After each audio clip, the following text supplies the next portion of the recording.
నా లైఫ్లో నాకు లవ్ బ్రేకప్ అయింది. అదే మూమెంట్లో I got a lot of backlogs and ఫ్రెండ్స్తో గొడవలు, ఫ్రెండ్స్ దూరం అవ్వడం, వేర్ లైక్ ఎలా అంటే ఇంకా నా లైఫ్లో that is very bad situation.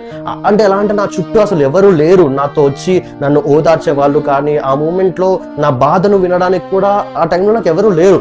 Maybe ఆ బాధల్లో ఉండడం వల్ల ఏంటో తెలియదు, కానీ ఒకళ్ళిద్దరు నా చుట్టూ ఉన్న వాళ్ళు నా వాళ్ళు కాదు అనిపించేలా ఉంది. ఎట్లా అంటే మనం 100 మందిలో ఉన్న ఒంటరిగా ఫీల్ అవుతున్న సిచ్యువేషన్, నాకు అలా ఒంటరిగా ఫీల్ అవుతున్నట్టు అనిపించింది నాకు ఆ మూమెంట్. నా లైఫ్లో ఇలాంటి బ్యాడ్ సిచ్యువేషన్ అయినప్పుడు నా మైండ్లో వచ్చింది, దిస్ ఇస్ మై లైఫ్, ఇంతేనా నా లైఫ్ అంటే, ఇలా జరిగింది ఏంటి, అసలు నా చుట్టూ ఎవరు లేరు, నేను ఎవరికి ఏం చెప్పుకోలేకపోతున్నాను. ఇంకా ఆ మూమెంట్లో నా మైండ్ మొత్తం నాకు ఒకటే చెప్తుంది, Harish end up, that's it, నేను ఇంకా ఈ లైఫ్ని తీసుకోలేకపోతాను. ఎందుకంటే ఆ ఏజ్లో, నా ఇంజనీరింగ్ ఏజ్లో నాకు ఆ మెచ్యూర్ లేదు టు హ్యాండిల్ మై లైఫ్.